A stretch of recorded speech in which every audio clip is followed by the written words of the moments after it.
أعوذ بالله من الشيطان الرجيم بسم الله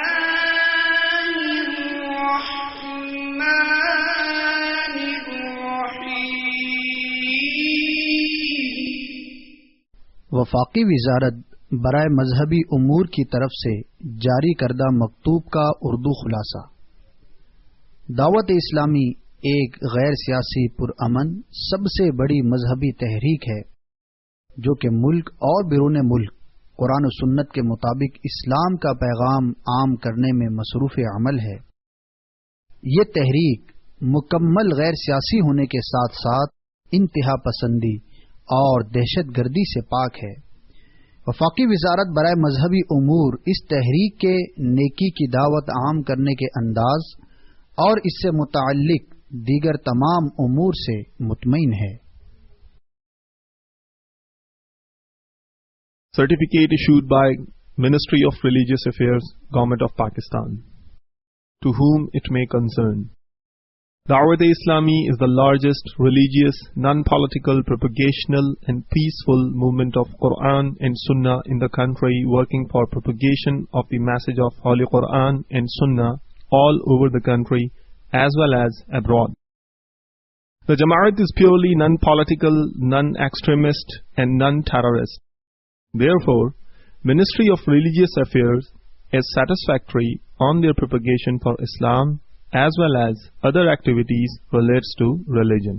صلو علی الحبیب صلی اللہ تعالی علی محمد۔ شیخ طریقت امیر اہل سنت حضرت علامہ مولانا ابو بلال محمد الیاس عطار قادری رضوی دامت برکاتہم العالیہ ایسے عالم دین ہیں جن کی اسلامی خدمات کا ایک زمانہ معترف ہے۔ آپ کا سمجھانے کا طریقہ ایسا ہمدردانہ ہے کہ سننے والے کے دل میں تاثیر کا تیر بن کر پیوست ہو جاتا ہے۔ 3 محرم الحرام سن 1432 ہجری کو عالمی مدنی مرکز فیضان مدینہ باب المدینہ کراچی میں آپ دامت برکاتہم العالیہ نے ظلم کے موضوع پر مدنی مذاکرہ فرمایا۔ تبلیغ قرآن و سنت کی عالمگیر غیر سیاسی تحریک دعوت اسلامی کا اشاعتی ادارہ مکتبۃ المدینہ اس مدنی مذاکرے کی VCD بنام عذاب الہی عز و جل کو ہلکا سمجھنا کیسا مختلف مواقع کے مناظر اور آواز کی مکسنگ کے ساتھ پیش کرنے کی سعادت حاصل کر رہا ہے۔ آپ اس VCD میں ملاحظہ فرمائیں گے تبرک اعظم کیا ہے، ظالم کی نیکیاں مظلوم کو ملیں گی، ظلم سے توبہ کا طریقہ، مائے حمیم کیا ہے وغیرہ۔ اس VCD کو اول تاخیر ملاحظہ کیجیے، انشاءاللہ عز و جل معلومات کا خزانہ ہاتھ آئے گا اور اصلاح کے مدنی پھول چننے کو ملیں گے۔ صلو علی الحبیب صلی اللہ تعالی علی محمد۔ للہ رب العالمین والصلاة والسلام علی سید المرسلین، اما بعد فاعوذ باللہ من الشیطان الرجیم، بسم اللہ الرحمن الرحیم۔ الصلاة والسلام علیک یا رسول اللہ وعلى آلك وأصحابك يا حبيب الله، الصلاة والسلام عليك يا نبي الله وعلى آلك وأصحابك يا نور الله،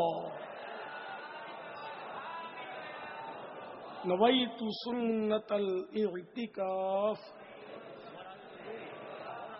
الحمدللہ آج 1432 سنہ ہجری کے محرم الحرام کی تیسری رات ہے، جمعہ رات ہے۔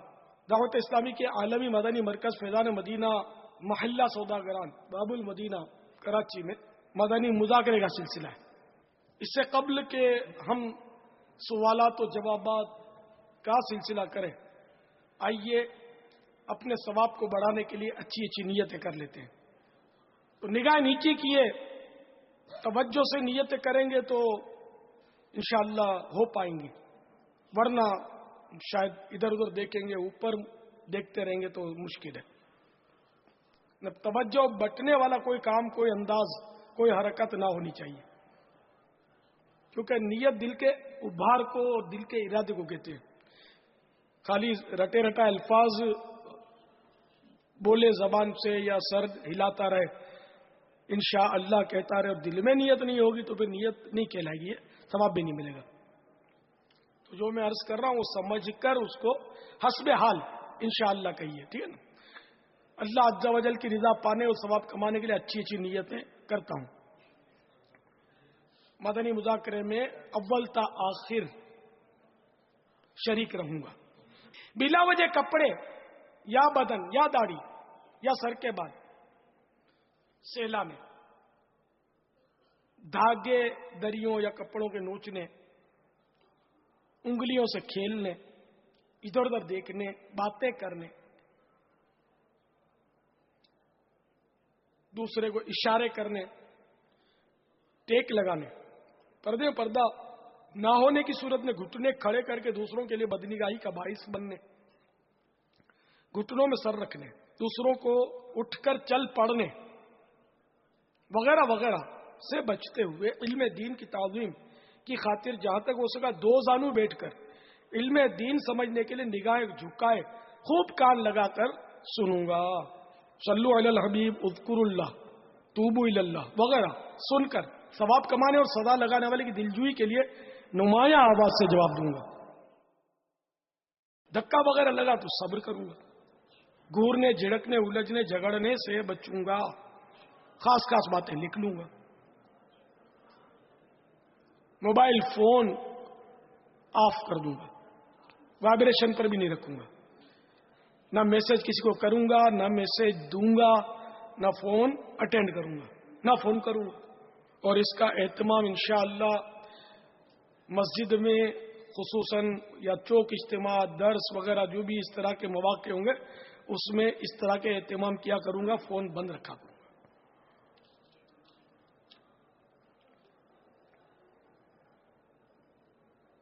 حسب موقع عز و جل صلی اللہ تعالی علیہ وآلہ وسلم رضی اللہ تعالی عنہ اور رحمت اللہ تعالی علیہ پڑھوں گا.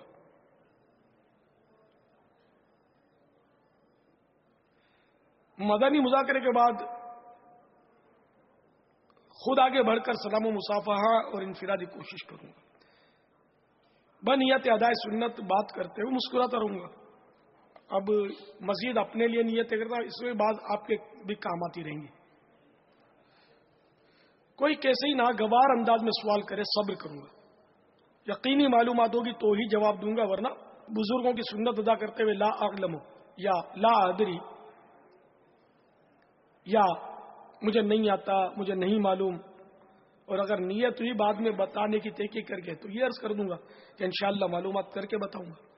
کیونکہ یہ نیت نہ ہو بتانے کی بعد میں تو پھر یہ کہنا کہ بعد میں بتاؤں گا، کتاب دیکھ کر بتاؤں گا، یہ بھی جھوٹ ہو جائے گا. اگر نیت نہیں ہے بتانے کی اور نیت ہے بتانے کی اور بھول گیا یا کسی وجہ سے نہ بتا سکا تو وہ ذرا گناہگار نہیں ہے.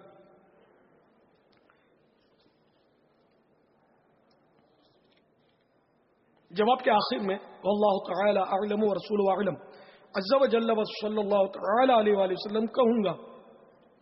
غلطی کی صحیح نشاندہی پر فوراً ازالہ کر دوں گا، میں اس غلطی کو دور کر دوں گا.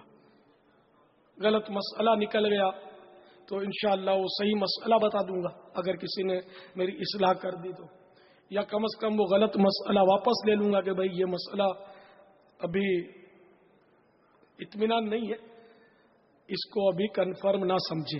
تو یہ بھی ایک ازالے کی صورت بن جائے گی انشاءاللہ. کیونکہ اب معلوم نہیں ہے جواب تو جواب دینا واجب ہے بھی نہیں. اعلاء کلمۃ الحق یعنی اللہ عز و جل کا کلمہ بلند کروں گا. پارہ 14 سورۃ النحل آیت نمبر 125 میں دیے ہوئے حکم کی تعمیل کروں گا، اور اس میں حکم یہ ہے ادعو الی سبیل ربک بالحکمت والموعظۃ الحسنہ. ترجمہ کنز ایمان، اپنے رب عز و جل کی راہ کی طرف بلاؤ پکی تدبیر اور اچھی نصیحت سے. اس فرمان مصطفیٰ صلی اللہ تعالی علیہ وآلہ وسلم کی پیروی کروں گا. وہ فرمان مصطفیٰ صلی اللہ تعالی علیہ وآلہ وسلم یہ ہے بلغوا عنی ولو آیہ، یعنی پہنچا دو میری طرف سے اگرچہ ایک ہی آئے تو. نیکی کا حکم دوں گا اور برائی سے منع کروں گا. عربی و انگریزی اور مشکل الفاظ و اشعار بولتے وقت دل کے اخلاص پر توجہ رکھوں گا، یعنی اپنی علمیت کی دھاک مٹانی مقصود ہی تو بولنے سے بچوں گا. مدنی قافلے، مدنی انعامات نیز علاقائی دورہ برائے نیکی کی دعوت کی رغبت دلاؤں گا. نظر کی حفاظت کی عادت بنانے کی خاطر اور جواب دینے وغیرہ کے دوران حتی الامکان نگاہ نیچی رکھوں گا. سوال کرنے کا موقع ملا تو اس میں بھی حتی الامکان نگاہیں نیچی رکھوں گا. ویسے ادھر ادھر دیکھنے میں کوئی گناہ نہیں ہے، لیکن ادھر ادھر دیکھنے کے نقصانات ہوتے ہیں. امرت پر نظر پڑی، پھر خدا نہ خاصا دل بہکا، پھر بھی نظر نہ ہٹی. عورت پر نظر پڑی، کسی کے گھٹنے کھلے اس پر نظر پڑی، رانیں کھلی اس پر نظر پڑی. ادھر ادھر دیکھنے سے اسکوٹر پر کوئی جا رہا ہے، پیچھے بیٹھی ہے، چٹیاں اس کی لہرا رہی ہوتی ہے، تو یاد رکھیے غیر عورت کے بال جو لٹک رہے اس کو دیکھنا بھی حرام، جائز نہیں. اب ادھر تو کوئی خیر کہ اس کو معاذ اللہ مایوس سمجھتے نہیں. اب ٹھیک ہے، انہوں نے حیا کی چادر اتار دی کچھ عورتوں نے یا کثیر عورتوں نے.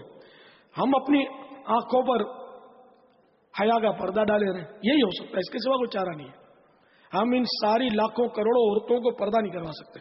کوشش اپنی جاری ہے، لیکن کامیابی اتنی نہیں ہے.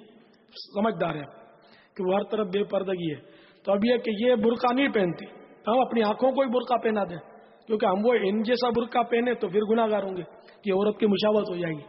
تو کم از کم آنکھوں کو برقع، یہ ایک محاورتاً جدید محاورہ کہہ لیں یا جو بھی کہہ لیں میرا، کہ اپنے آنکھوں کو پردہ دے دیں. اپنی آنکھیں اگر نیچی رہنے کی عادت پڑ جائے نا تو پھر انشاءاللہ نگاہوں کی حفاظت بہت مدینہ ہو جائے گی. ادھر ادھر دیکھنے کی عادت ہے نا، اوپر گورنے کی، ادھر دیکھنا ادھر دیکھنا، ادھر تاکنا اس کو تاکنا. جب بھی بات کری تو سیدھی نگاہ جو اگلے کے چہرے کو گور رہی ہے. یہ عادتیں رہی تو بہت مشکل ہے کہ نگاہوں کی حفاظت کی عادت پڑے. ذرا اگلے کے چہرے کو دیکھے بغیر بات اگر کرنے پر ہم قدرت حاصل نہیں پاتے، اپنی کوشش نہیں کرتے، سیریس نہیں لیتے، تو غیر عورتوں سے باتوں کا موقع آئے گا تب بھی یہی حالت رہے گی شاید، کہ وہ چہرے پر نظر اس کے پڑتی رہے گی، پھر خالی چہرہ نہیں دکھے گا اور بہت کچھ دکھے گا. تو یہ بہت خطرناک بات ہے. مجھے وہ حدیث یاد آ رہی ہدایہ شریف میں کہ کسی عورت نے شہوت کے ساتھ کسی عورت کے محاسن کو دیکھنے والے کے آنکھوں میں وہ قیامت کے روز پگھلا ہوا سیسا ڈالا جائے گا. ذرا دھول اڑتی ہے ہوا سے تو اگر کوئی ذرہ پڑ جائے آنکھوں میں تو کیسا پریشان کرتا ہے. اور اگر مرچ کا ذرہ تو تگنی کا ناچ نچا دیتا ہے. دھوئیں سے پیاز کٹ رہی ہے تو آنکھیں اس کو برداشت نہیں کر سکتی، سیسا پگھلا ہوا کیسے برداشت کریں گے؟ تو اس طرح کے مواقع پر ان عذابات پر بھی اگر توجہ جائے نا کہ میں تو یہ برداشت نہیں کر سکتا، معمولی دھول کا ذرہ جو سیسے کا پگھلا ہوا تو یقیناً کوئی بھی برداشت نہیں کر سکتا. اگر کوئی کہے کہ میں اللہ کا عذاب برداشت کر لوں گا وہ تو کافر ہو جائے گا، مسلمان ہی نہیں رہے گا. کہ اللہ کے عذاب کو ہلکا سمجھتا، آسان سمجھتا ہے، معاذ اللہ ثم معاذ اللہ. یہ نہیں، جیسے بات جاہل لوگ بول دیتے ہیں کہ ٹھیک ہے یار ہم ہیں تو مسلمان نا، جہنم میں ہمیشہ تھوڑی رہیں گے، بعد میں ہم کو جہنم سے نکالا تو جائے گا، تو چلو گناہ کر لیتے ہیں کہ بعد میں چلو جہنم سے نکلیں گے تو صحیح نا یار. تو یہ بھی اللہ کے عذاب کو ہلکا سمجھنے کی وجہ سے کہہ رہا ہے کہ چلو میں تھوڑا بہت عذاب برداشت کروں گا، تھوڑا بہت نہیں ہوگا، وہ بھی ہزاروں سال کا عذاب ہو سکتا ہے. ایک نماز جو قضا کر دے، ایک نماز جو ترک کر دے نا، تو میرے آقا حضرت نے فتح رضویہ میں فرمایا کہ ہزاروں سال کے عذاب کا حقدار ہے وہ. تو اس لیے وہ آسان نہیں ہے. خدا کی قسم ایک لمحے کے کروڑویں حصے کو بھی عذاب کے کوئی برداشت نہیں کر سکے گا. اگر کوئی کہتا میں برداشت کر لوں گا تو وہ مسلمان نہیں ہے. اب کہ چلو تھوڑا عرصہ جہنم میں رہ لوں گا میں، تو اگر اس طرح کا کوئی نعوذ باللہ وہ کہتا ہے تو وہ تو پھر اب ہمیشہ رہے گا جہنم میں کہ عذاب کو اس نے اللہ کے ہلکا جانا کہ میں تھوڑا سا برداشت کر لوں گا معاذ اللہ. تو اب وہ تھوڑا نہیں، اب ہمیشہ کے لیے تھوڑا کہ اللہ سے عافیت کا سوال کرنا چاہیے کہ یا اللہ ہمیں ایک لمحے کے کروڑویں حصے کے لیے بھی تو عذاب نہ دینا، ناراضی نہ ہونا ہم سے. یہ کیا مطلب بات بھی بے وقوفی کہ مطلب میں تھوڑا سا عذاب برداشت کر لوں تو، اور اپنی حماقت پر مہر لگا دی اور ایمان سے ہاتھ دھو بیٹھا، گیا کام سے، نکاح بھی ٹوٹا، سب کچھ گیا. یہ عام ہے، یہ جملے اس طرح کے بولتے ہیں لوگ. ٹھیک ہے مسلمان ہے، ٹھیک ہے آزادی تو ملی جائے گی، جہنم سے نکلیں گے تو صحیح نا. نعوذ باللہ من ذالک ولا حول ولا قوت الا باللہ. بلکہ بابا بے باکی کا یہ عالم ہے.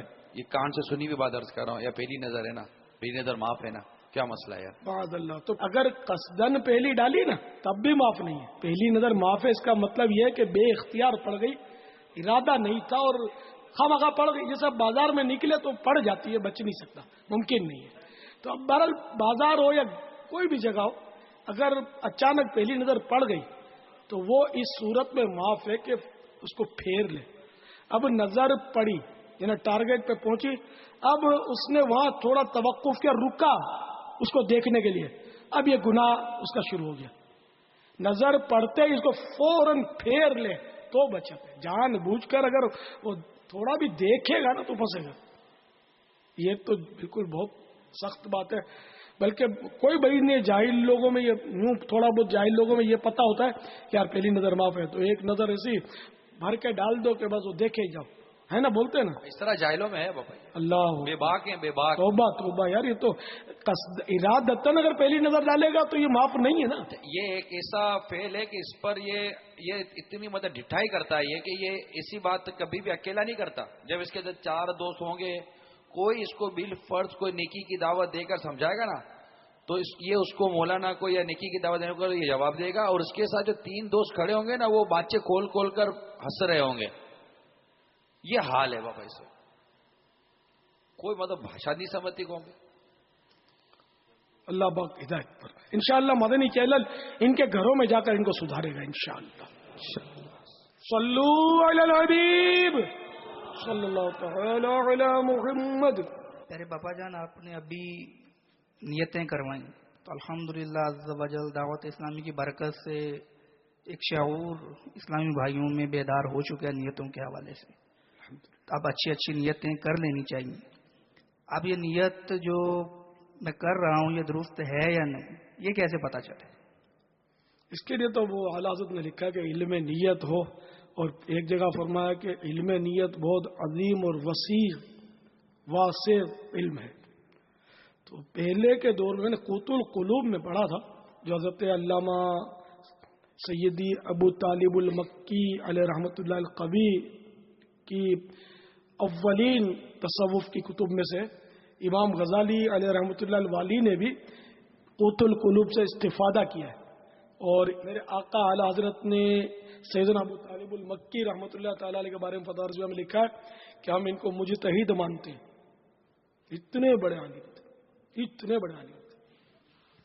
تو انہوں نے لکھا ہے کہ ایک دور میں باقاعدہ علم نیت بھی ایک چیپٹر ہوتا تھا، باب ہوتا تھا.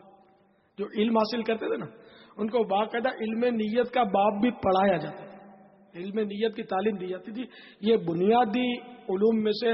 اور افسوس کہ اب میں کیا کہوں، بڑے بڑوں کو اس کی طرف توجہ ہی نہیں ہے. حالانکہ حیرت کی بات ہے، بولتے ہیں کہ جو اہل علم ہے ان کو تو پتا ہوتا ہی ہے کہ بخاری شریف کی سب سے پہلی حدیث نہ صرف بخاری شریف کی اور کئی کتب احادیث کا آغاز اسی حدیث سے ہوا ہے، انما الاعمال بالنیات. پھر بھی توجہ نہیں. بڑی بڑی شروحات علماء اس کی لکھ کر گئے، لیکن اب نیت کی طرف کوئی توجہ نہیں ہے. میں نیتیں کرواتا ہوں تو ایسا لگتا ہے کہ شاید بہت کو بوریت ہوتی ہے. میرا مدنی مقصد کیا ہے؟ مجھے اپنی اور ساری دنیا کے لوگوں کی اصلاح کی کوشش کرنی ہے. پیارے باپا جان، ابھی آپ نے مدنی مقصد بیان کیا ہے، تو اس کی کیا وجہ ہے کہ آپ اس مدنی مقصد کے حصول کے لیے مدنی قافلے میں سفر پر بہت زیادہ توجہ دیتے ہیں؟ مدنی قافلہ بالکل لازمی. اس کے بغیر آپ مجھے بتاؤ کیا صورت ہے؟ کتابیں تو پہلے سے وہ تو ہے ہی، پڑھنے والے پڑھتے ہیں، تقریریں جلسے جو بھی ہو تو ہم نے جب سے آنکھ کھولی سب ہو رہے ہیں. لیکن وہ صورتحال جو دعوت اسلامی نے جب عملی طور پر اسلامی بھائیوں میں نافذ کرنا شروع کی، کتنے بے نمازی نمازی بن گئے، کتنی مسجدیں آباد ہو گئی، کتنی مسجدیں نئی تعمیر ہو گئی، اور ماشاءاللہ کیسی وہ چہرے پر داڑیاں جگمگا رہی ہیں. جب میں نے داڑھی رکھی تھی کسی دور میں مجھ پر حیرت کرتے تھے لوگ، یار مجھے بات تو سمجھا دیتے گا، یار کیا تم جذبات میں داڑھی رکھ لی ہے. لیکن وہ نہیں، گھر والوں نے میرے احتجاج نہیں کیا. الحمدللہ میرے والد صاحب مرحوم کی الحمدللہ پوری داڑھی تھی الحمدللہ. تو ہمارے گھر میں کسی نے احتجاج نہیں کیا. میں نے اگرچہ والد صاحب کو نہیں دیکھا لیکن یہ حقیقت ہے کہ والد صاحب کی پوری داڑھی تھی. انہوں نے امامت بھی کچھ عرصہ کولمبو میں کی تھی ایک مسجد میں. ویسے نوکری پیشہ تھے مگر وہ رضاکارانہ طور پر اسی مسجد میں الحمدللہ مجھے بھی امامت نصیب ہوئی ہے رضاکارانہ طور پر. جب کولمبو گیا تھا شاید 2 مہینے یا اتنا کچھ تھوڑا بہت ٹائم میں نے وہاں کی امامت. امام صاحب نہیں تھے, سفر پہ گئے تھے اپنے وطن, مجھے کھڑا کر دیا. میں تو مسافر کی نیت سے گیا تھا, مجھے مسلح پر ہی بیٹھا تھا. میں بولا نہیں تم مغرب پڑھائی ہے پتہ نہیں, بس یہیں بیٹھے بیٹھے ملا آپ مقیم کی نیت کرو تاکہ 5 نمازیں پڑھاؤ. میں نے پھر چلو ٹھیک ہے, میں نے اپنی مدت بڑھا دی, ٹھیک ہے پڑھا ہوں الحمدللہ. جو امام صاحب وہاں سے آ گئے, ہند کے امام صاحب تھے, وہ تشریف لے تو پھر میں اپنے طور پر باب المدینہ آ گیا. میں نے کوئی تنخواہ نہیں لی الحمدللہ, اپنے شوق سے پڑھاتا رہا, بیان کرتا تھا. اور الحمدللہ دعوت اسلامی ابھی بنی نہیں تھی, دعوت اسلامی 79 کی بات ہے. خیر, تو یہ کہ ہمارا ساتھ مجلسوں کے مدنی کاموں کا رخ مدنی قافلوں کی طرف ہے. اب اگر کوئی مجلس کا ذمہ دار ہی مدنی قافلے میں سفر نہیں کرتا تو میرا مشورہ اس کو بدل دینا چاہیے, کیونکہ میں مدنی قافلوں کے ذریعے پوری دنیا میں مدنی کاموں کی دھومیں مچانا چاہتا ہوں. یہ میرے جیتے جی اللہ کرے میرا یہ فلسفہ آپ لوگوں کی سمجھ میں آ جائے. اگر قافلوں کی طرف توجہ نہیں دی گئی نا تو پھر اپنے اپنے علاقوں میں محدود رہو گے, اور یہی مطلب وہ جس کو ہم اپنی میمنی بولتے ٹھیکڑے مارتے رہو گے. باہر نکلو, باہر نکلو, نکلو نکلو نکلو, سفر کرو. صحابہ کرام علیہ رضوان کو دیکھو کہ میدان عرفات میں حجت الوداع کے موقع پر 1,12,000 تھے, لیکن مدینہ منورہ میں جنت البقیع میں تقریباً 10,000 ہیں. 1,14,000 کہاں گئے؟ دنیا میں پھیل گئے. اسلام کے ڈنکے بجا دیا, دین کا ڈنکا بجا دیا, روشنی روشنی ہو گئی.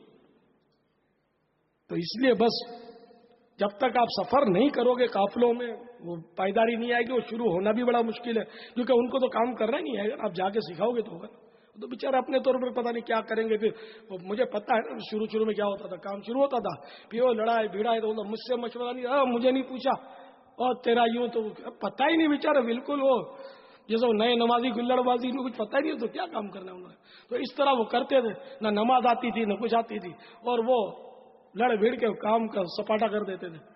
تو اب یہ کہ آہستہ آہستہ آہستہ الحمدللہ وہ قافلوں کی برکتوں سے پھر مدنی قافلہ کورسوں میں سے جو منجھ کر اس طرح بھائی وہ تربیت یافتہ جو ہیں وہ اس طرح مطلب جا رہے ہیں آ رہے ہیں. اب ماشاءاللہ کام میں بڑی مدنی بہاریں آ رہی ہیں. دنیا بھر میں دھوم مچی ہوئی اس وقت, دنیا کے بے شمار ممالک کو, میرا خیال ہے 500 ممالک میں تو شاید پہنچ ہی گئے اپنے, یا اپنا پیغام تو پہنچ ہی گیا ہے الحمدللہ. مدنی چینل نے تو پتہ نہیں کہاں کا دعوت اسلامی کو متعارف کروا دیا ہے اللہ کے فضل و کرم سے, اللہ کی رحمت سے. تو ہر ایک کا رخ جو ہے نا مدنی قافلہ مدنی قافلہ مدنی قافلہ, القافلہ چل قافلہ, کل نہیں بلکہ آج قافلہ ہاتھوں ہاتھ قافلہ.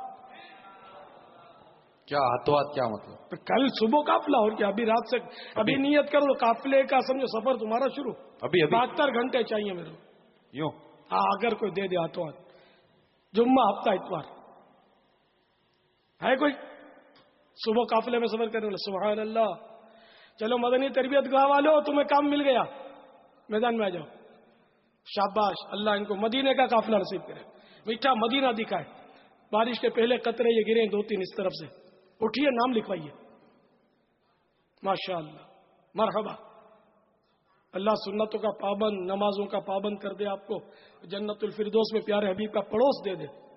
میرا دل خوش کر دیا ان لوگوں نے, سبحان اللہ. اور میرے دل کو کون خوش کرے گا, سبحان اللہ. صبح قافلے میں سفر کر جاؤ, اللہ تمہیں مدینہ دکھائے گا, مکہ دکھائے گا, کعبہ شریف جلوے دیکھو گے, اور انشاءاللہ خوب طواف کے مزے لوٹو گے انشاءاللہ. ارے بٹا ہے لے لو, قافلہ قافلہ قافلہ اپنے. اس کے بغیر آپ بولو گے ادھر بیٹھے بیٹھے دنیا بھر میں کام ہو جائے گا, تو یہ ممکن لگتا نہیں ہے. ٹھیک ہے, مدنی چینل بھی کیا خالی تھیوری دے گا, جب تک پریکٹیکل نہیں کراؤ گے نا, جا کے لوگوں کو نمازیں نہیں سکھاؤ گے, ان کو قرآن نہیں سکھاؤ گے, علاقائی دورے کر کے ڈور ٹو ڈور جس کو بولتے ہیں گھر گھر جا کر, آپ دکان جا کر ان کو سمجھا کر بجھا کر نیکی کی دعوت دے کر ترغیب دلا کر آپ مسجدوں میں نہیں لاؤ گے, اس وقت تک کام نہیں ہونے کا. خالی بیٹھے بیٹھے کام ہو جاتا تو پھر ہو گیا. ہمارے اسلاف کے آپ تاریخیں پڑھتے ہیں, کوئی کہاں تھا کوئی کہاں تھا کوئی کہاں تھا, اور اب کہاں کا ان کے مزارات بنے ہوئے. حضرت خواجہ غریب نواز رحمۃ اللہ تعالی علیہ جو اجمیر شریف میں تشریف فرما وہ بھی کہیں اور تھے، پھر ان کو اجمیر کا حکم ملا، اور وہ 10,000 صحابہ کا تو بھی میں نے مثال دی، 1,14,000 پتہ نہیں کہاں کا ان کے مزارات ہے۔ حالانکہ مدینہ ہم کو میٹھا لگتا تھا کہ صحابہ کرام کو میٹھا نہیں لگتا تھا، ہم کو کیا میٹھا لگا، ہم تو کھوٹے کھوٹے خالی بولتے ہیں، بس دعوے کرتے، وہ واقعی عاشق تھے۔ شاباش، جلدی جلدی میرے میٹھے میٹھے مدنی بیٹو، جلدی جلدی مدنی قافلے میں چل نکلو، خوب سفر کرو، دل عطار کی دعائیں لو، اللہ تمہیں مدینہ دکھائے، سب سے سبز گنبد کے جلوے دکھائے بھی اور تمہارے سینے میں بسائے بھی۔ بابا آپ فرما رہے ہیں کہ اس طرح مدنی قافلوں میں سفر کریں اور دنیا بھر میں، ساری دنیا میں یہ سفر کر کے اصلاح کی صورت کی کوشش کریں، تو کیا اس کے اندر صرف دوسروں کی اصلاح کا ان کو مطلب سلسلہ ہوگا یا کچھ اپنی کہ اب میں ہوں ہی نیک ہی نہیں ہوں، نہ میں داڑھی نہیں ہے میری، امامہ بھی نہیں باندھتا، یا امامہ باندھتا ہوں تو مطلب نمازوں میں سستی ہوتی ہے، ابھی تو میرا اپنا ہی جو ہے نا وہ معاملہ ایسا ہے کہ میں دوسروں کی اصلاح نہیں کر سکتا، تو مدنی قافلے میں پھر میں کیسے سفر کروں؟ برابر ہے، تو اس میں تو آپ کو زیادہ ضرورت ہے مدنی قافلے میں سفر کی کہ وہ انڈرسٹوڈ ہے کہ جب عاشقان رسول کی صحبت ملے گی تو وہ جو آپ جتنا عرصہ ان کے ساتھ رہو گے تو نماز تو خود ہی ذہن بن جائے گا، آپ کو پڑھنا ہی ان کے ساتھ، رہنا ہی مسجد میں، تو مسجد میں رہو نماز نہ پڑھی کیسے ہوگا؟ تو ان کی صحبت سے آپ خود انشاءاللہ بدل جاؤ گے، اللہ نے چاہا تو۔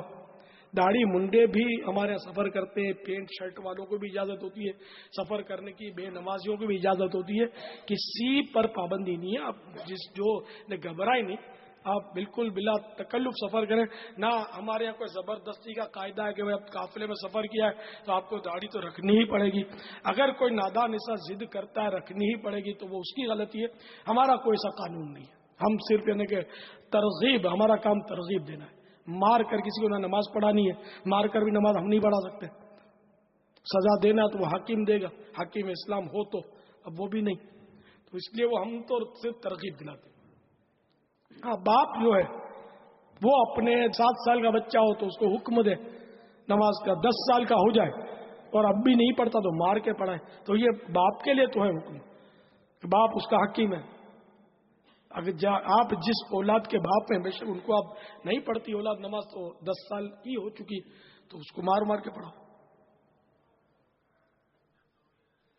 کیونکہ اگر نہیں پڑھاؤ گے تو اب آپ گناہ گار ہو جاؤ گے، یعنی ہر طرح سے ان کو شریعت کے دائرے میں رہ کر اس کو نمازی بنانے کی آپ کوشش کیجیے اپنی اولاد کو، لیکن اب بڑی نازک مطلب ہے کہ اوقات نازک دور ہے، توبہ، یعنی کہ نماز نہیں پڑھی تو بچے کو کچھ بھی نہیں بولتے، بچہ اسکول کا نگاہ کر دے تو تڑاک سے چانٹا پڑتا ہے، لیسن نہیں یاد کیا تو تڑاک سے چانٹا، اس کو کھینچ کھینچ سے بستر سے نکالیں گے، چاہے سردیوں تو ٹھٹر رہا ہے کہ تجھے اسکول جانا ہے، نماز کے لیے نہیں نکالیں گے کہ چل تجھے نماز پڑھنی ہے، نماز کا وقت گزر چکا ہے، اسکول کے لیے اٹھا رہا ہے، نماز کے لیے اٹھاتے کہ جلدی اٹھا لیا کہ چلو بیٹے نماز پڑھ لو، یہ بہت تھوڑے ہیں اسے، اللہ نصیب کرے، ہمارے نصیب اچھے کرے۔ نتیجہ سامنے ہے نا بابا؟ ہاں، نتیجہ سامنے کہ اب اس وقت جو توجہ آنے والی نسل کی تعلیم کی طرف ہے، نماز کی طرف نہیں ہے، وہ دنیاوی تعلیم کی طرف۔ ہاں، دینی تعلیم ہو نا تو اس میں تو نماز آٹومیٹک، مطلب بے نمازی ہو بھی تو وہ ایسی صحبتیں مل جاتی ہیں کہ نمازی آدمی بن جائے۔ تو بچپن سے بابا بچہ دیکھ رہے نا کہ اگر یہ نماز کی اتنی اہمیت ہوتی تو میرے ماں باپ مجھے نماز کے لیے تو جگہ دینا، جس چیز کی اہمیت تھی میرے ماں باپ نے مجھے اس طرف لگا دیا۔ خود بھی پڑھتے اگر تو خود بھی نہیں پڑھتے ماں باپ، نہ ٹیچر پڑھتا ہے، نہ لیکچرار پڑھتا ہے، نہ پروفیسر پڑھتا ہے، تو کیا مطلب ہے کہ ان کے اسٹوڈنٹس نماز پڑھیں گے؟ بہت مشکل ہے، کوئی بیچارہ جس کو ماحول مل گیا، کوئی اللہ کا نیک بندہ مل گیا، نیکی کی دعوت مل گئی یا کچھ ایسا توفیق ہو گئی، نماز پڑھ لی، جمعہ پڑھ لیا، باقی تو حالات ناگفتہ بے ہیں۔ اللہ تعالیٰ کی فاروق اعظم رضی اللہ تعالیٰ عنہ پر کروڑا کروڑ رحمتیں ہوں، آمین۔ بھائی یہ پڑھا تھا کہ فاروق اعظم رضی اللہ تعالیٰ عنہ اپنے گھر والوں کو تہجد کے لیے جگاتے، ان کو تہجد کی نماز پڑھاتے، خود ان کے ساتھ پڑھتے۔ اللہ اللہ اللہ۔ اب تو نماز فجر کا مسئلہ ہو گیا۔ ہاں ہاں، جب آپ زخمی ہو گئے، قاتلانہ حملہ ہوا تھا، جان پر بنی ہوئی تھی، بہت ہی ناگفتہ حالت تھی آپ کی، اس وقت بھی پوچھا نماز کا وقت، ہاں نماز کیا بات ہے، فرمایا کہ نماز نماز نماز کے بغیر آدمی کس کام کا؟ فاروق اعظم فرماتے اس وقت اس حالت میں، اب تو یہاں ایک پھڑیا ہو جائے تو نماز نکل جائے اپنی، سر میں درد ہو جائے تو نماز قضا ہو جائے، بخار آ جائے تو کر کے پڑھیں، نماز کی توفیق نہیں ہے. تو سیدنا فاروق اعظم پر قاتلانہ حملہ ہوا، زخموں سے چور چور، خون آلود ہے. اور پھر بھی آپ نے اس حالت میں بھی نماز کو نہیں چھوڑا. امام علی مقام کو دیکھیے نا، زخموں سے چور چورے، سارے مطلب ہے کہ خاندان شہید ہو چکا ہے کم و بیش، اور لاشوں کے انبار ہیں. یعنی ادھر دیکھتے ہیں تو خاندان رسالت کے مہکتے پھول خاک کربلا پر خون آلود پڑے ہیں، ادھر دیکھتے ہیں تو وہ یزیدی لشکر جو ہے وہ تلواریں چمکا رہا ہے. اس حالت میں بھی جب نماز کا وقت آیا کہ آج جمعہ ہے، نانا جان کی امت نے نماز پڑھ لی ہے، حسین نے نماز نہیں پڑھی. امام حسین رضی اللہ تعالیٰ عنہ نے اسی وقت اپنا سر جو تھا وہ سجدے میں رکھ دیا دشمنوں کی موجودگی میں، اور دشمنوں نے بھی اس موقع کو غنیمت جانا. سجدے کی حالت میں ان کی گردن پر پے در پے وار کر کے آپ کو شہید کر دیا. تو اللہ تعالیٰ ہمیں امام علی مقام کا صدقہ نصیب فرمائے، فیضان صحابہ و اہل بیت نصیب فرمائے. ہر صحابی نمازی تھا، ہر اہل بیت کا کربلائی جو تھا وہاں سب نمازی تھے. ہم خالی مطلب نیازی بن کر رہ گئے. کھچڑا بے شک تبرک ہے، لیکن نماز بہت بڑا تبرک ہے. تبرک مانے بابرکت، برکت والا. یقیناً کھچڑا جو ہے جو نیاز کے طور پر بنایا گیا وہ بابرکت ہے، مانتا ہوں، لیکن نماز تو یقیناً اس سے بھی بابرکت ہے، بڑا تبرک ہے، تبرک اعظم ہے. تو نیازی بے شک رہو، نہیں ہو تو بنو، نیازی بنو، نیازی رہو، مگر پہلے نمازی بنو. یعنی نمازی اور نیازی دونوں ساتھ ساتھ رہو. یہ نہیں کہ چلو پہلے نمازی بن جاؤ تو پھر نیازی بنوں گا. تو بس نمازی اور نیازی 1 2 3 ایک ساتھ. نیاز ابھی تک نہیں کھائی یا نہیں پکائی تو کوئی توبہ کرنے کی حاجت نہیں ہے، گناہ نہیں ہے. لیکن نمازیں جتنی نہیں پڑھی توبہ بھی کرو اور اس کی قضا بھی کرو، ورنہ یاد رکھو کہ جو جان بوجھ کر ایک نماز بھی ترک کرتا ہے نا، اس کا نام جہنم کے اس دروازے پر لکھ دیا جاتا ہے جس سے اس نے داخل ہونا ہے، اس کی انٹری لکھ دی جاتی ہے. اور یہ کتنی مطلب تشویش کی بات ہے کہ جس کا نام جہنم کے دروازے میں داخل ہونے والوں کی فہرست میں آ جائے، معاذ اللہ. آپ اس کو سوچو، آپ اس کو یوں سوچو کہ اپنے محلے میں آپ کا نام تھانے میں انٹر ہو جائے. بعض ہسٹری سیٹر شاید بولتے ہیں اس کو، ان کا تھانے میں نام ہوتا ہے، ان بدماش ہوتے ہیں علاقے کے، تو ان کا نام تھانے میں ہوتا ہے. علاقے سے باہر جانا ہے تو وہ تھانے میں سلوٹ کرنا پڑتا ہے، ان کو انٹری کرانی پڑتی ہے کہ میں جا رہا ہوں اتنے وقت کے لیے فلاں جگہ. علاقے سے باہر وہ نہیں جا سکتا. وہ ٹھیک ہے، وہ لین دین کر کے جاتے آتے ہیں، اس کی بات دوسری ہے، لیکن وہ قانون جو عرض کر رہا ہوں اس طرح کا ہے. کتنی بڑی پریشانی کی بات ہے، تشویش کی بات ہے کہ اب علاقے سے باہر نہیں جا سکتے. ہم اس لسٹ میں آ گئے مجرموں کی. اب علاقے میں ایک پٹاخڑی پھوٹے گی تو جتنے کو نام ہے سارے لائن میں لگو. ایک مطلب گولی چلی، سارے لائن میں لگو. سب سے باس پوس ہوگی کہ تم ہی لوگو. ادھر چوری ہو گئی، ہاں بھائی چلو سب اس کو بلاؤ، اس کو پکڑو، اس کو لاؤ. جتنے بھی یہ ہسٹری سیٹر ہے یہ سب آئیں گے اور ان سب سے پوچھ کے جو کہ بھائی چوری کس نے کی، مطلب تم لوگوں نے کی. سب مارتے ہیں. تو یعنی کہ بالکل وہ نہ مر سکے نہ جی سکے، جس کو بولتے ہیں نا، وہ یعنی کہ یہ قانون اس طرح کے ہیں ہمارے. عمل ہوتا ہے نہیں ہوتا ہے اس کی تحقیق میں نہ آپ پڑھ سکتے ہیں نہ میں پڑھ سکتا ہوں، ایسا ہے. تو یہ ہے قانون. ڈکیتی پڑی، یہ سارے مرے. اور یوں مجرم جو پکڑے جاتے ہیں نا، بڑے بڑے کیس پکڑے جاتے ہیں تو اس طرح بھی پکڑے جاتے ہیں. جس کوئی بڑا پاورفل آدمی کا قتل ہو جائے نا علاقے میں، کسی بڑے آدمی کا، جس میں شور مچ جاتے ہیں، وہ ہڑتالیں ہنگامے، تو پھر یہ سب کی پیشیاں اور سب کو تڑا تڑی پڑا پڑی. اچھا پھر ان میں سے نکل آتا ہے، ان کو پتا ہوتا ہے، یہ سب ہوتی ترکیب ہے، ان لوگوں کو عموماً پتا ہوتا ہے، انہی کی ٹیموں کے آدمی ہوتے ہیں، تو یہ پکڑا جاتا ہے. یا پھر کیا ہوتا ہے کہ بعض اوقات وہ ہڑتالیں ہنگامے، دھمکیاں، فائرنگ، جلاؤ گھیراؤ، تو پھر یہ مجبوری ہو ان کی، وہ غلط مجبوری ہے لیکن یہ مجبوری ہوتی ہے. پھر آلے کے بدلے مالا، جس کو ہم بولتے ہیں، تو نہیں اور صحیح اور نہیں اور صحیح، وہ کسی کو پکڑ کے کھڑا کر دیا جاتا ہے کہ یہ تھا. اب مارا گیا، اس کو بیچارے کو پسٹن بھی پکڑنا نہیں آتی اور پتا چلا کہ بار اس نے اس کو گولی سے اڑا دیا تھا. یہ جیلوں میں جو سیر کرے اس کو پتا ہوگا کہ کتنے بیچارے غلط فہمیوں کی وجہ سے یا بدعنوانیوں کی وجہ سے خامہ کا بے قصور اندر پڑے ہوتے ہیں. کیس بھی ان کا کوئی چلانے والا نہیں ہوتا، کوئی ان کا وکیل ہوتا ہے، نہ کوئی بیچاروں کا حمایتی ہوتا ہے، نہ کوئی سورس ہوتی ہے، نہ ان کے پاس پیسہ ہوتا ہے. میرے کو سے داستانیں پتہ چلی ہیں، مطلب بتاتے ہیں کہ اپنے وہ خون آیا آنکھوں میں کہ ہم یار کچھ مدد کریں لیکن نہیں کر سکتے.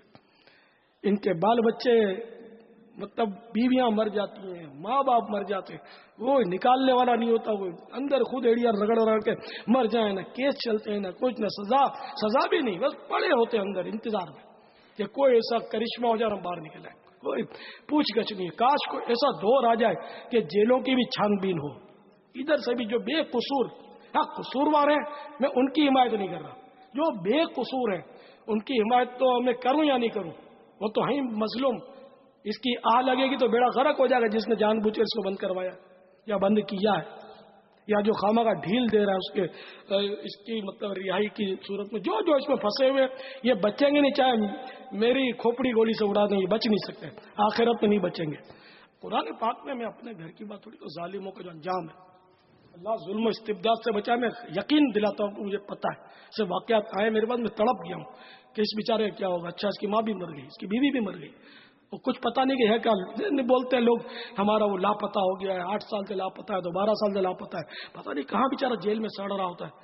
وہ اصل قاتل تو وہ تو یوں کسی کا باپ کی طاقت ہے پکڑ کے دکھا میرے کو، تو اس کو یہ پکڑ نہیں سکتے تو اس کو پکڑ کے بند کر دیتے.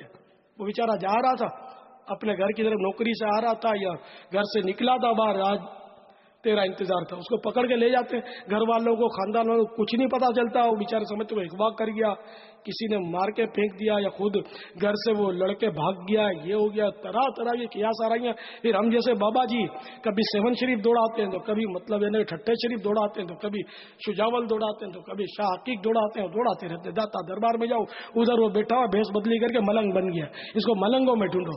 اب ملنگوں پہ ملتا ہے نہ، وہ اسپتال کی پلنگوں پہ ملتا ہے، وہ بیچارہ پڑا ہوتا سریوں کے پیچھے. تو ایسے مظلوم لوگوں کی آہیں ابھی نہیں تو مرنے کے بعد، ہائے اللہ توبہ نصیب کرے. تو وہ ظالموں کی مذمت میں خود اپنی طرف سے نہیں کر رہا، قرآن پاک کر رہا ہے ان کی مذمت. چنانچہ پارہ 19 سورۃ النمل آیت نمبر 227 میں ارشاد ہوتا ہے، وَسَيَعْلَمُ الَّذِينَ ظَلَمُوا أَيَّ مُنقَلَبٍ يَنقَلِبُونَ. اور اب جانا چاہتے ہیں ظالم کہ کس کروٹ پر پلٹا کھائیں گے. یہ آیت کریمہ تو ہے البتہ مشرکین کے حق میں، کیونکہ وہ سعد اللہ فاضل رحمۃ اللہ علیہ فرماتے ہیں یعنی مشرکین جنہوں نے سید الطاہرین افضل الخلق رسول اللہ صلی اللہ تعالی علیہ وسلم کی حجو کی، انہیں مذمت کی. اور مزید اس میں کس کروٹ پلٹا کھائیں گے کے تحت لکھا ہے موت کے بعد. حضرت ابن عباس رضی اللہ تعالیٰ عنہ نے فرمایا جہنم کی طرف، اور وہ برا ہی ٹھکانہ ہے. یعنی موت کے بعد یہ ظالم کس کروٹ پلٹا کھائیں، یعنی ان کو پتہ چل جائے گا، اس کی سزا پائیں گے. اگرچہ یہ مشرکین کے حق میں آئے تھے تو میں اس کو چلو مسلمانوں کے لیے نہیں منطبق کرتا اپنے طور پر، لیکن ظالم جو ہے نا، جو مسلمان بھی ہیں وہ کوئی نیک کام نہیں کر رہے. ظلم کا انجام پڑھ لیجئے، وہ بڑا سخت عذاب ہے ظالموں کے لیے. میرے پاس اس وقت غیبت کی تباہ کاریاں، یہ دعوت اسلامی کی درسی کتاب ہے، اس میں مساجد میں درس دیا جاتا ہے. اس سے فیضان سنت جلد دوم کا ایک باب ہے، اس کے صفحہ نمبر 104 پر لکھا ہے، دعوت اسلامی کے اشاعتی ادارے مکتبۃ المدینہ کا مطبوعہ رسالہ ظلم کا انجام صفحہ نمبر 21 پر ہے. حضرت سیدنا یزید بن شاجارہ رحمت اللہ تعالی علیہ فرماتے ہیں جس طرح سمندر کے کنارے ہوتے ہیں اسی طرح جہنم کے بھی کنارے، جن میں بختی اونٹوں جیسے سانپ اور خچروں جیسے بچھو رہتے ہیں. اہل جہنم جب عذاب میں کمی کے لیے فریاد کریں گے تو حکم ہوگا کناروں سے باہر نکلو. وہ جو ہی نکلیں گے تو وہ سانپ انہیں ہونٹوں اور چہروں سے پکڑ دیں گے اور ان کی کھال تک ادھیڑ لیں گے. وہ لوگ وہاں سے بچنے کے لیے آگ کی طرف بھاگیں گے، پھر ان پر کھجلی مسلط کر دی جائے گی. وہ اس قدر کھو جائیں گے کہ ان کا گوشت پوست سب جھڑ جائے گا اور صرف ہڈیاں رہ جائیں گی. پکار پڑے گی، اے فلاں کیا تجھے تکلیف ہو رہی ہے؟ وہ کہے گا ہاں. تو کہا جائے گا یہ اس ایذا کا بدلہ ہے جو تو مومنوں کو دیا کرتا تھا. علمان علمان. تو اس طرح اور بھی یعنی کہ ظلم جو ہے نا، چاہے مسلمان بھی ظلم کرے گا نا تو وہ قیامت کے دن پھنسے گا کہ اس کے پاس اگر نیکیاں ہیں تو وہ مظلوم کو دی جائیں گی جس پر اس نے ظلم کیا. تو ظاہر نیکیاں ہوتی ہی مسلمانوں کے پاس ہے. کافر کی جو نیکیاں ہوتی بھی ہیں تو ان کو دنیا ہی میں اس کا بدلہ مل جاتا ہے، آخرت میں ان کی نیکی اس کو فائدہ نہیں کرے گی. تو یہ کہ ان کو جو مسلمان ہیں تو ان کو نیکیاں دے دی جائیں گی. اب نیکیوں سے بھی کام نہیں چلے گا اور ظلم باقی ہیں تو ان مظلوموں کے گناہ ان ظالموں کے متھے تھوپ دیے جائیں گے، چاہے وہ نمازیں بھی پڑھتے ہوں، کیسے بھی یعنی کہ خیراتیں کی ہوں، حج کیے ہوں، یہ ساری نیکیاں چلی جائیں گی جن پر ظلم کیا ان کے اس میں، اور ان کے گناہ ان پر مسلط کیے جائیں گے. یہ صورتیں ہیں اس طرح کی، اور پھر یہ سب کے گناہ اٹھا کر ان کے جہنم میں اس کو جھونک دیا جائے گا. میرے پاس اس وقت جہنم میں لے جانے والا اعمال، یہ اپنے مکتبۃ المدینہ کی مطبوعہ کتاب جہنم میں لے جانے والا اعمال، بڑی قیمتی، بڑی اہم اور نیک بنانے والی کتاب، خدا کا خوف دلانے والی کتاب ہے. یہ تو ہر گھر میں ہونی اور ہونی ہی چاہیے. اس کے صفحہ 580 پر ہے. سرکار صلی اللہ تعالی علیہ وسلم نے ارشاد فرمایا،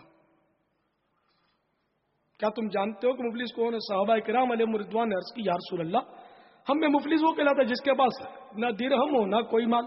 تو آپ صلی اللہ تعالی علیہ وسلم نے ارشاد فرمایا، میری امت میں مفلس وہ ہے جو قیامت کے دن نماز، زکوٰۃ اور روزے لے کر حاضر ہوگا اور اس نے اس کو گالی دی ہوگی اور اس کا مال چھینا ہوگا، تو یہ اس کی نیکیوں میں سے کچھ نیکیاں لے لے گا. اسی طرح وہ بھی اس کی نیکیاں لے لے گا. اگر پورا حق ادا کرنے سے پہلے اس کی نیکیاں ختم ہو گئی تو یہ شخص ان لوگوں کے گناہ اپنے سر لے لے گا، پھر اسے اوندے منہ جہنم میں گرایا جائے گا. تو یہ گالی اور مال چھیننے کی مثال ہے. تو یہ ضروری نہیں کہ جو گالی دے اسی کے وہی ظالم ہے، یا مال چھینے صرف وہی ظالم ہے، بلکہ قتل کرنے والا بھی کوئی چھوٹا ظالم نہیں ہے. تو یہ ظلم کا بہرحال جنہوں نے ظلم کیا ان کا انجام بہت برا ہے. اچھا، یہ اوندے منہ جہنم میں گرا دیا جائے گا. یہ سن کر ہم تو سن کر نکال لیتے ہیں، آپ غور کریں کہ اوندے منہ گرنا اور سیدھے گرنا کتنا فرق ہے. یوں سمجھے کہ ایک چبوترا ہے، ایک چبوترے سے کوئی آپ کو یوں اٹھائے اور یوں چھوڑ دے اور آپ کے قدم زمین پہ سب سے پہلے لگے اور آپ قدم کے بل گریں تو کیا آپ تو گر جائیں گے، آپ کو کیا ہوگا؟ کوئی خاص تکلیف تو ہوگی نہیں. کوئی میرے ایسا کمزور ہوگا تو اس کو ہو سکتا ہے ٹانگ وغیرہ پر چوٹ آ جائے، باقی جوانوں کو کیا اسے چھلانگے لگاتے رہتے ہیں. تو اب یہ کہ کوئی اس چبوترے سے جو سمجھیے کہ وہ 3-4 فٹ اونچا اور کسی نے اس کو پھینکا تو وہ کوئی چوٹ خاص آئے گی نہیں، جبکہ یوں پکڑ کے چھوڑ دیا. اور کسی کو ٹانگوں سے پکڑا اور سر کے بل چھوڑ دیا، یہ 4-5 فٹ اونچے سے یوں چھوڑا تو پھر کیا ہوگا؟ کھوپڑی پھٹے گی نہیں پھٹے گی؟ یہ تو میں نے آپ کو سمجھانے کے رستے. اچھا، تو یہ اوندے منہ جہنم میں گرا دیا جائے گا. تو یہ جہنم میں جو چلے گے نا، آپ نے پڑھا ہوگا، سنا ہوگا کہ منہ کے بل گھسیٹا جائے گا. یہ کوئی خالہ جی کا گھر نہیں ہے. ہاں، ایک تو ہے نا وہ ویسے کھینچتے آدمی کو، اور ایک ہے کہ منہ زمین پر ہو اور منہ یہ رگڑ کھا رہا اور یوں گھسیٹا جا رہا ہو، ناک، آنکھ، کیس، دانت سب، یہ چہرہ جو ہے یہ چور چور ہو جائے گا. یعنی کہ جا رہے کسی کو اگر ہم اس طرح گھسیٹیں گے وہاں کیا کیفیت ہوگی خدا بہتر جانے چہرے کی. لیکن یہ کہ منہ کے بل گھسیٹ کر کفار کو جہنم میں جھونکا جائے گا. الامان والحفیظ، ہم ایمان کی سلامتی کے طلبگار ہیں. تو اے ظلم و استبداد کا بازار گرم کرنے والوں، بے گناہوں کو جیلوں کے اندر ٹھونسنے والوں، بے گناہوں پر مقدمہ دائر کرنے والوں، بے گناہوں کو پکڑ کر لاک اپ کے اندر بند کرنے یا بند کروانے والوں، یا رشوتیں لے کر اے انتظامیہ والوں جو مظلوموں کی پٹائیاں کرتے ہو، مارتے ہو، غلط کیس بناتے ہو، ابھی سب کچھ کر سکتے ہو. ابھی تمہارے پاس طاقت ہے، تمہارے پاس اسلحہ ہے، تمہارے پاس گورنمنٹ کی طرف سے ملا ہوا پاور ہے. لیکن یاد رکھو، نسیم صبح گلشن میں گلوں سے کھیلتی ہوگی، کسی کی آخری ہچکی کسی کی دل لگی ہوگی.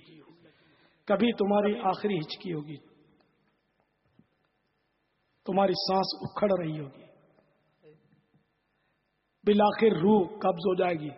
نہ تمہیں گورنمنٹ بچا سکے گی، نہ کوئی وزیر شریر جو تمہاری سرپرستی کر رہا ہوگا تو وہ بچا سکے گا، نہ تمہارا اسلحہ میں بچا سکے گا، نہ تمہارا ڈیل ڈول کا جسم، نہ تمہاری سواغس کی زبان جو گالی پہلے دیتی تھی بعد میں کرتی تھی، وہ تمہارے کام آئے گی. تمہاری روح کھینچ کے نکال لی جائے گی، قبر میں تمہیں دبیڑ دیا جائے گا.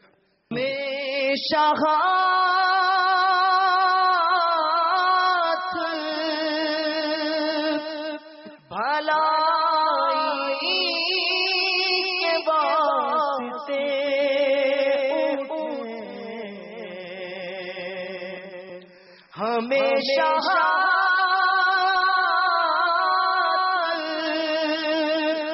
بھلائی کے واسطے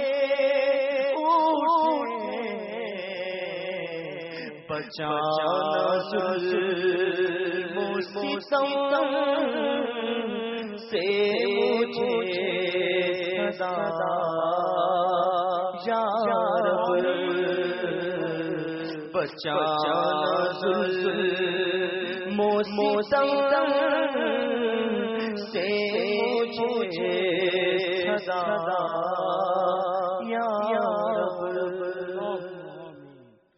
تو اللہ تعالیٰ ہم سب کو ظلموں ستموں سے محفوظ رکھے.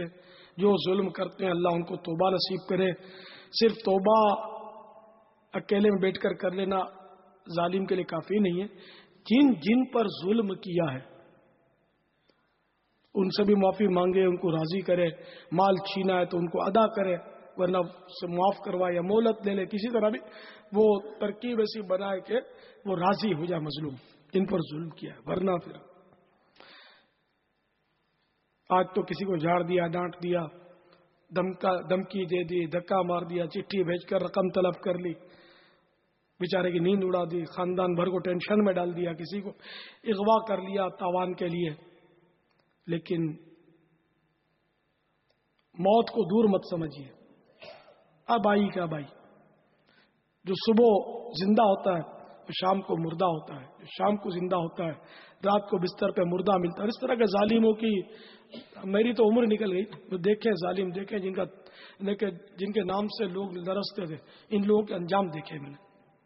جوانی میں مرتے ہیں، بے دردی سے مرتے ہیں، آخر بعض اوقات مظلوم جو ہیں ان کو گھونپ دیتے ہیں، مار کے پھینک دیتے ہیں. بعض اوقات مظلوموں کی مطلب گم جاتی ہے، وہ جان پہ کھیل جاتے ہیں. ویسے یار یہ مار دے گا کہ تو اسی کو اپنے نہ بھیج دیں پہلے سے. تو میں نے دیکھے ہیں، سنے ہیں، بات دادا گیر دیکھے ہیں، میں نے شودے دیکھے ہیں، لچے دیکھے جن سے کوئی لڑ نہیں سکتا تھا، جن سے کوئی اونچی آواز سے بات نہیں کر سکتا تھا. ان کے انجام دیکھے. یہ سب تقریباً میں نے دیکھا جوانی میں مرتے ہیں، اور کتے کی موت مرتے ہیں، عبرتناک موت مرتے ہیں، کوئی تھوکنے والا نہیں ہوتا ان پر. تو باز آ جاؤ. دنیا میں بھی ذلت، آخرت کی ذلت، قبر کی ذلت، رسوائی، جہنم کا شدید عذاب. اللہ نہ کرے ہو گیا تو کیا کرو گے؟ آ جاؤ، مان جاؤ. بھلے ٹھیک ہے، لوگ ماریں گے نا، مار کھا لینا.